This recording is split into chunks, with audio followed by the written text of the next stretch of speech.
wafdi ballaaran ay hogaaminayeen labada xildhibaan ee golaha wakiilada ee ka soo baxay Sool iyo Sanaag Siciid Jaamacad iyo Axmed Khaliif Jaamac Saalax muddooyinkii ugu dambeeyay safar ku marayay gobolada Sool iyo Sanaag ayaa si muhiim ah lagu soo dhaweeyay degmada Bohol oo ka tirsan gobolka Sool xildhibaanadan ayaa ujeedka safarkooda daaranaa sidii ay uga qayb qaadan lahaayeen wacyigelinta kaar qaadashada iyo ku gelida xaaladaha deegaamada laga soo doortay dhanka kale waxay xildhibaanada safarkooda ku soo mareen deegaamada Ceegaag iyo Barwaaqo iyagoo ugu dambeyntii u sii kicitamay degmada Ceelifeen ee gobolka Sanaag halkaas oo bulshada reer Ceelifeen ku booriyeen kuna wacyigeliyeen inay qaataan kaarka codbixinta doorashooyinka Soomaaliland waxaan hadalladooda ka mid ah sida tan dadku halkan de waxa la isku soo dhibay oo la isugu wada yimi in dadku diiwaan geliyaan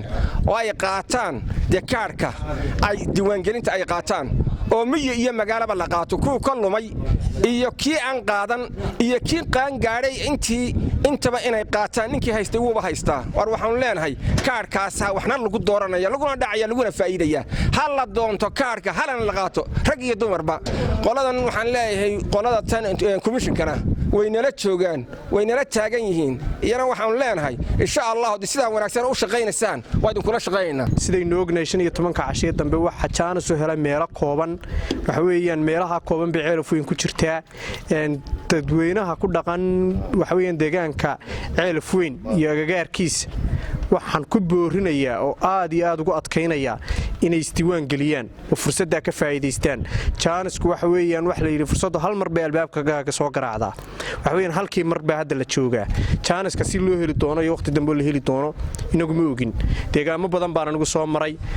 oog baa soo maray waxaan soo maray meesha la yiraahdo ceel la helay waxaan la soo maray meesha la yiraahdo Bohol waxaan soo maray Sigadheer deegaamo badan oo noocaas deegaamadaas oo dhan waxaan u sheegay inay dadku isdiiwaan galiyaan halkana waxaan kaga celinayaa mar labaad iyo mar saddexaad dadku inay isdiiwaan galiyaan fursadda ka faa'iideystaan waxaan joognaa xaruntii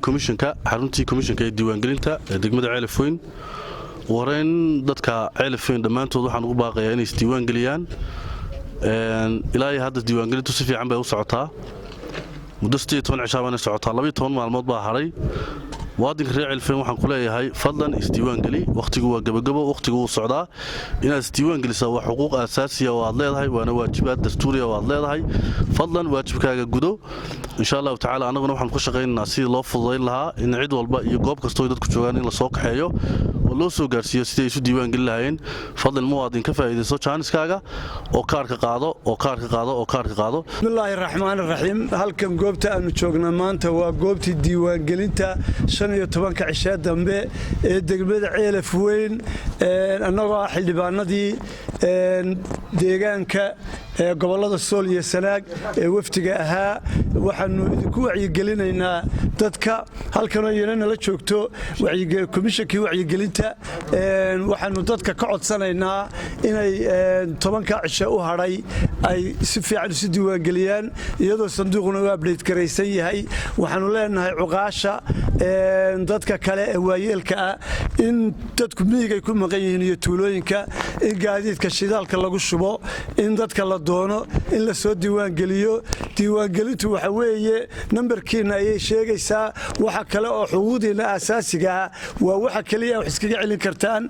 qodobka labaadna waxa weeye waa xuquuqda kaliya ee aad leedihiin aad waxna ku dooran kartaan cidda aad jeceshihiin waxna ku diidi kartaan marka waxaanu idinku la dardaarmaynaa oo idinkaga tagaynaa annagoo aan fogaanayna wacyigelinta annana la wadayna oo marayna meel kasta waxaanu leenahay la isdiiwaan geliyo cuqaasha iyo odayaasha hal la maqlo baabuurta hal la kaxayo dadka hal la soo guro hal la keeno goobta diiwaan gelinta waa u mahadnaqaynaa inta aad iyo aad bay u shaqeeyeen meelahan soo maray oo dhan diiwaan gelintu waa ka socotaa iyagoo muddo yar joogay waxaan leenahay halka ka sii wada si fiican buu shaqeynaysaa waan idin mahad celinay Cabdi Rajaab Maxamed laanta afka Soomaaliga CBA degmada Ceelifeen gobolka Sanaag